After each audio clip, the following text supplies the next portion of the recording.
As far as we know, we don't have a choice, so we put up with. And we have ways of dealing with that. I have 4 axioms. I have 4 little rules I live by. I shared this in an intro class one day. One of my students, he said, well, do you mind sharing with them? And I said, sure. But these are my rules for life after almost dying 10 times. Rule number 1 is, oh well. Rule number 2 is, works for me, Bubba. Rule number 3 is TNMP. That's not my problem. Right? Anybody speak Creole? Haitian Creole? Down in Haiti we do this. EOC. End of conversation. Life can work out pretty well. In spite of life itself. So just kind of a survey, how many of you prefer life as life dishes itself up to you as opposed to the possibility of Nozick's Dream Machine? How many of you would prefer Nozick's Dream Machine? I'll see 3 of us are going to enjoy life better than the rest of you are. Okay, so you're going to see Nozick too.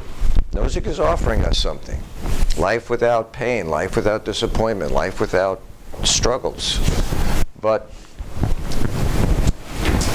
pain and struggles have a positive effect. Epicurus said that's an important part of life. And it can make us happier in the end, in the long run. I shared with you after cancer, I'm a happy guy. It's taken a while, but it happens. We make the best of what we have to live with, okay? So that's Nozick. I want to introduce you now to Jean Kazaz. Very, very interesting lady. She says, Kazaz is concerned with identifying necessities, not what you want, but what you need. Goods that not only contribute some value to a life, but also are such that one cannot live well without them.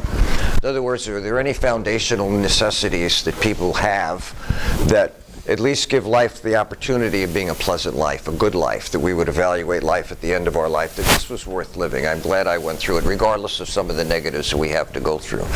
And so she's going to identify the negativities. Now, notice this.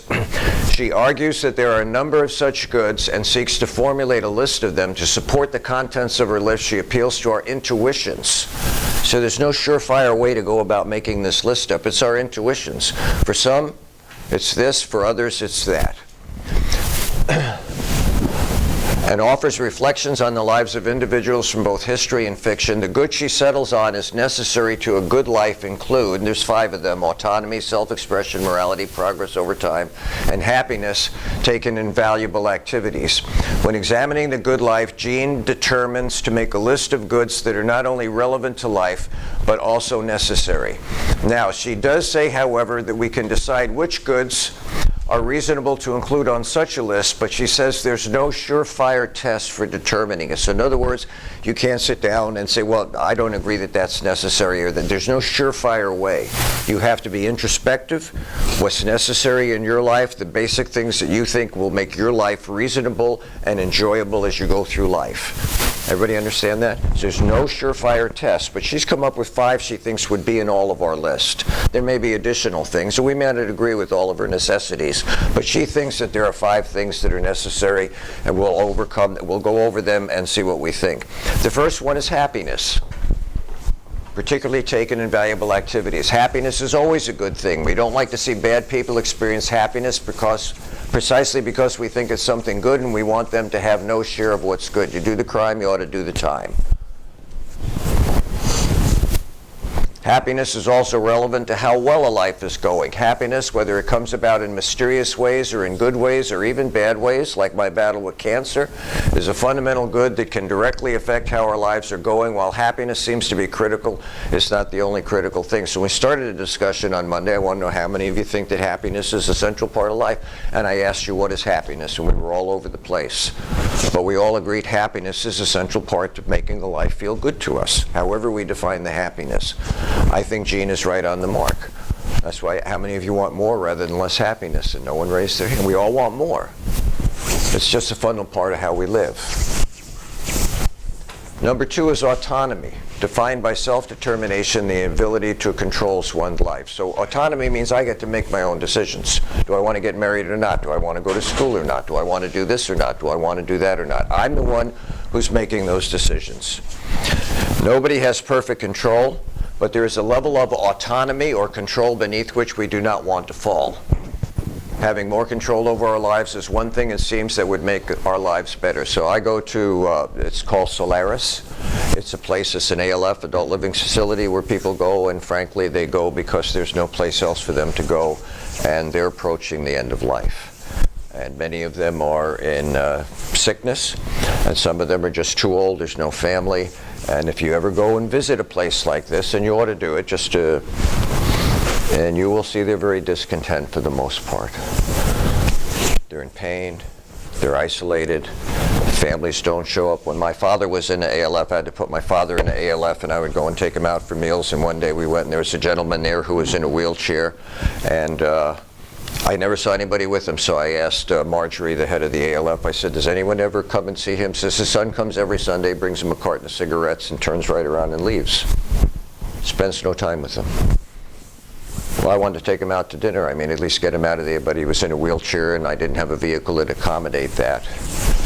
And he lived there every day in that wheelchair. Every day in that wheelchair. Lacking autonomy to do what he wanted to do. And many people at the end of their lives find that. Now, there are some people at early stages of life find that as well. You see young children in cancer wards. And that's their home. And there's a good chance they're not going home. And they're going to have to learn to regulate their lives within that. They've lost their autonomy. We need to ask, however, if autonomy is really something we should value in and of itself. The lack of autonomy tends to be accompanied by unhappiness, and greater autonomy by greater happiness. It's difficult, therefore, to disentangle the desire to be more autonomous from the desire to be happy. Life, liberty, and the pursuit of happiness, you making your own way through this life. In contemporary Western culture, there's no doubt that we place a huge premium on personal autonomy, self-determination based on self-interest, moving from being dependent as infants to independent and interdependent as adults. We're all born codependent. When critters pop out of the oven, they can't do a thing for themselves, so someone has to take care of them. That's called codependency. And the trick to raising a child is moving from codependency, from care taking to care giving. So you're hungry, I'll feed you a fish, but I will probably teach you to fish too, because sooner or later you got to live your own life. You have to be autonomous. And that's where the relevance in life comes from.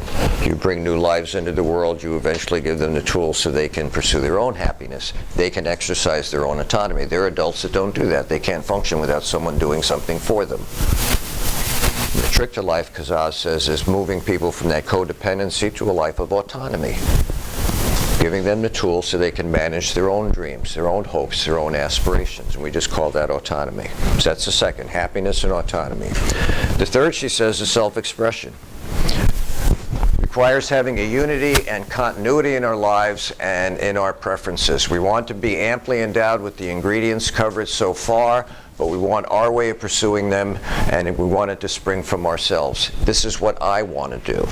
So you probably aren't old enough for this. Maybe you are. I don't know. When I got out of the military in '74, my folks came to Lansing, Michigan, where I was working, and we were all together in their motel, and I was working with Sarah Blackie, a lady who we were working in a county jail, helping inmates get GED degrees so they could leave and maybe self-express their lives. And I remember my mother sitting there saying, "Are you happy with what you're doing?" And I said, "Not really."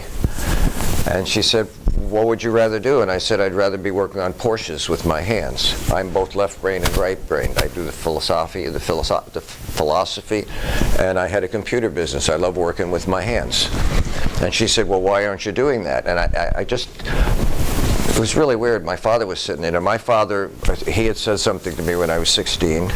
I'm self-disclosing this, and I'm not advocating it at all. I tried to commit suicide, and I was sitting down talking to a psychiatrist for a while, and at the end of the sessions, I said I wanted to go in the Peace Corps.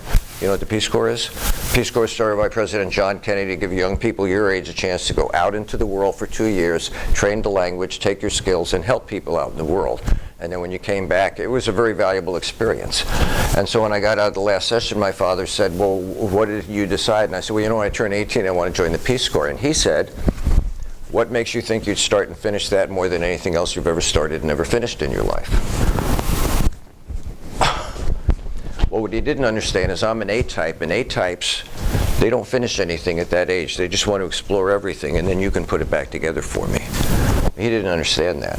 So my mother says, well, why aren't you working on Porsches? And I turned around and looked at my dad, and I said, you remember when you said that to me? I said, the only reason I went to school for 6 years was to prove I could start and finish something.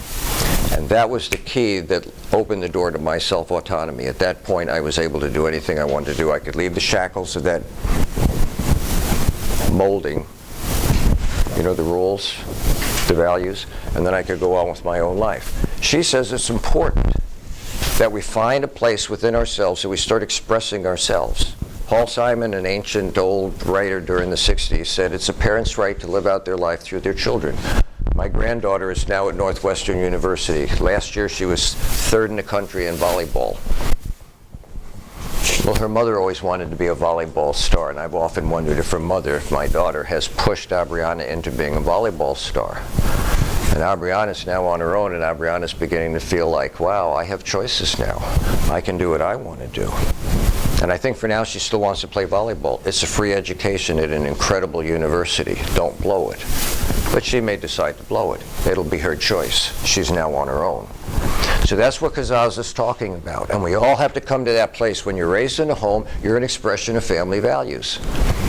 And then you come to a place where you get a chance to exercise your own selfness. You get a chance to decide, do I want to do this or do I want to do that? I had a colleague who's since retired. There was the, I think it was the 2012 election, and her two sons voted Democrat, and she was a staunch Republican, and she got really angry over lunch. She says, I didn't raise my boys to be Democrats. And I thought, you didn't raise your boys to be Democrats? Oh, well, I'm glad they found their own way. And so that's what Kazaz is talking about when it comes to self-expression. A sense of identity tends to make us happy like other fundamental goods do, but self and happiness do not always go hand in hand. There are probably some situations in which each of us would choose self over happiness. For example, would you rather be poor or would you rather be mentally ill? Some of us would choose poverty. At least we might get out of that. It's hard to overcome a mental illness. The fourth one for her is morality.